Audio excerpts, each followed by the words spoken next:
جو شریعت نے جو بتایا وہ بالکل اسی طرح بتایا ہے کہ ایسا ہوتا ہے. ان کے ساتھ سچی مچی میں ہوا ہے یا ان کو دماغ میں خلل ہوا تھا یہ مجھے معلوم نہیں, لیکن یہ بھی تو ممکن ہے کہ یہ حقیقی واقعہ ہو, کیونکہ جب ایک چیز شریعت نے بتائی ہے کہ ایسا ہوتا ہے تو بھائی اگر کسی کے ساتھ ہو رہا ہے تو بلا وجہ اس کا انکار کرنے کی ضرورت نہیں ہے. جیسے شریعت نے بتایا قبر کا عذاب ہوتا ہے, بعض دفعہ وہ عذاب اللہ دنیا میں دکھا دیتے ہیں. اب اگر کوئی شخص کہہ رہا ہے میں نے اس عذاب کو اپنی آنکھوں سے دیکھا ہے, آپ اس کا مذاق اڑانا شروع کر دو اور وہ آدمی بھی قابل اعتماد ہو, عین ممکن ہے وہ نہ دیکھا ہو, اس کا دماغی تخیل ہو, لیکن یہ بھی تو پاسبل ہے کہ دیکھا ہو. ہمارے ایک دوست نے ایک واقعہ سنایا تھا قبر کے عذاب کا, مجھے یقین نہیں تھا, میں نے کہا ایسا نہ ہو ان کے دماغ میں تخیل ہو, تو میں نے اس کی تصدیق کروائی اس علاقے میں, اس گاؤں میں, اور لوگوں کو کال کر کے پوچھی ایسا ہوا, انہوں نے کہا ہاں ایسا ہوا ہے. تو پھر مجھے یقین آیا. وہ قبر بار بار نہ اس کو نکال کے باہر پھینک دیتی تھی, بندے کو ڈالتے تھے قبر میں. اس نے بہت سے علماء شہید کروائے تھے نالائق نے. اس کا جرم یہ تھا کہ وہ مخبریاں کر کر کے نا علماء کو قتل کرواتا تھا. اس مخبر کے ساتھ ایسا ہوا اس گاؤں میں. جب اس کو دفنایا ہے تو چلیں اب بات آئی گئی ہے تو پورا واقعہ سنا دوں. تو وہ جنہوں نے دفنایا ہے نا, وہ ان سے میرا بھی تعلق تھا, میرے بیان سنتے تھے, تو مجھے آ کے انہوں نے واقعہ سنایا کہ ایسا کوئی مخبر تھا جو علماء کو شہید کرواتا تھا مخبریاں کر کر کے. تو جب اس کو دفنایا, کہہ رہے ہیں اس کے والد میرے پاس آئے, ہم لوگ کے پاس آئے, انہوں نے کہا کہ بھائی میں جب صبح جاتا ہوں تو میرے بچے کی جو لاش ہے نا وہ قبر سے باہر پڑی ہوئی ہوتی ہے, تو میں بڑا پریشان ہوں کیا کروں. تو ہم پھر دفن کرتے ہیں تو اچھا قبر بالکل صحیح ہوتی ہے اوپر سے, اور وہ بندہ باہر ہوتا ہے, وہ دوبارہ بند ہو جاتی ہے قبر. تو ہم بڑے پریشان ہیں کیا کریں, یہ کوئی شخص شرارت کر رہا ہے. تو کہہ رہے ہیں, ہم نے کہا بھائی ہم تو نہیں کر رہے شرارت. کہا تو اگر دوسرا ہم شرارت کوئی کر بھی رہا ہوتا تو قبر کو کھودی بھی تو ہونا.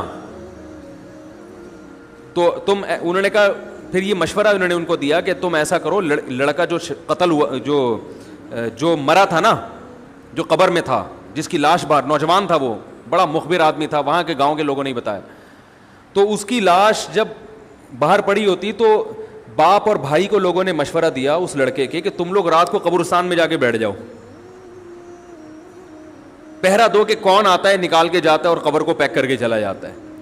تو وہ صاحب مجھے بتا رہے تھے کہ اگلے دن وہ چیختے ہوئے آئے ہیں, چیختے ہوئے, باپ اور بھائی جو ہے نا, کہہ رہے ہم نے رات کو منظر دیکھا کہ پہلے ہمیں رات جب اندھیرا ہوا ہے نا تو قبر کے اندر سے چیخنے کی آواز آئی, اور ہمارے سامنے قبر کھلی ہے تو ہم نے اس لڑکے کو دیکھا کہ آگ جل رہی ہے اس کی لاش پہ, اور وہ ایسے ایسے اپنے سر کو پیٹ رہا ہے.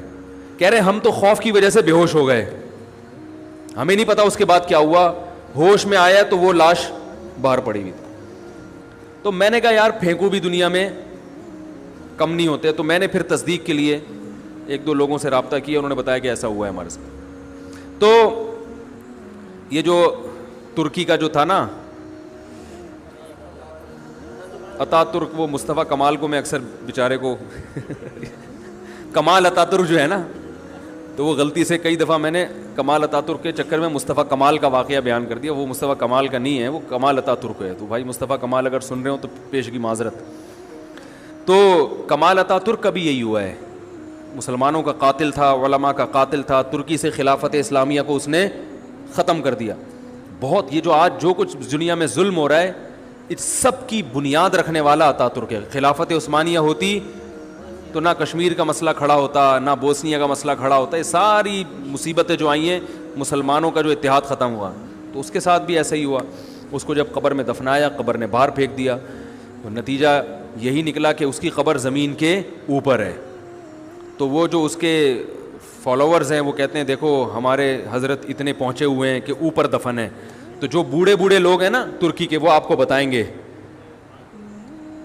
کہ یہ محترم کو زمین نے قبول نہیں کیا, نکال کے باہر. تو بعض دفعہ قبر خود بتا دیتی ہے, بعض دفعہ. اچھا مجھے چلیں چھوڑیں, بات سے بات نکل جائے گی, وہ ہمارا موضوع رہ جائے گا. تو فرشتہ کہاں پہنچا, قریب, ہاں واپس چلا گیا تھا فرشتہ, ٹھیک ہے. تو وہ بالکل قریب آ کے واپس چلا گیا. تو ایسا ہوتا ہے بعض دفعہ, ہوتا ہے, ایسے واقعات ہیں بہت سارے. تو اصل بات کیا چل رہی تھی جو میں یہ واقعہ یہاں پر لایا ہیں؟ ہاں حروف مقطعات کی بات چل رہی تھی, روح کی بات چل رہی تھی, روح کی.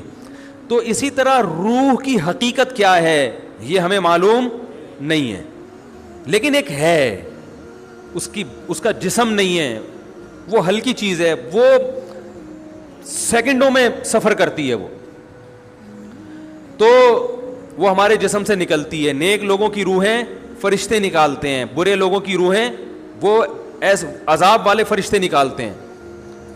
والنازعات غرقا والناشطات نشطا والسابحات سبحا, قرآن میں ہے نا, قسم ان فرشتوں کی جو روح کو سختی کے ساتھ نکالتے ہیں. والناشطات نشطا, قسم ان فرشتوں کی جو روح اور جسم کا بندھن صرف کھولتے ہیں. یعنی روح تو نکلنے کے لیے تیار ہوتی ہے. جب وہ آخرت کی چیزیں دیکھتا ہے نا انسان مرتے ہوئے, اور جنت کی اور وہ نعمتیں اس کو نظر آتی ہیں, تو روح تڑپتی ہے کہ میں اس جسم سے آزاد ہو جاؤں, لیکن آزاد ہو نہیں ہوتی. فرشتے صرف اس روح اور باڈی کا جو ایک گرہ ہے اس کو کیا کرتے ہیں, کھول دیتے ہیں, اور وہ آزاد ہو جاتی ہے, خوش ہوتی ہے. اور ایک روح وہ ہوتی ہے کہ وہ جب آخرت کے مناظر دیکھتی ہے تو وہ باڈی میں گھسنے کی کوشش کرتی ہے, تو فرشتے کیا کرتے ہیں, اس کو نزع کرتے ہیں, کھینچتے ہیں. اس کی ایک مثال دی ہے بعض صحابہ نے کہ جیسے مخمل کا کپڑا جھاڑیوں میں پھنس جائے کتنا مشکل ہے اس کو نکالنا, تو ایسے برے آدمی کی روح کو گھسیٹ کے نکالا جاتا ہے. تو حقیقت ہے, سائنس یہاں تک نہیں پہنچی, تو یہ اس کی علامت نہیں ہے کہ یہ حقیقت کے خلاف ہے, بلکہ اللہ نے قرآن میں فرما دیا وما اوتیتم من العلم الا قلیلا, ہم نے تمہیں علم بہت تھوڑا دیا ہے, بہت تھوڑا دیا ہے.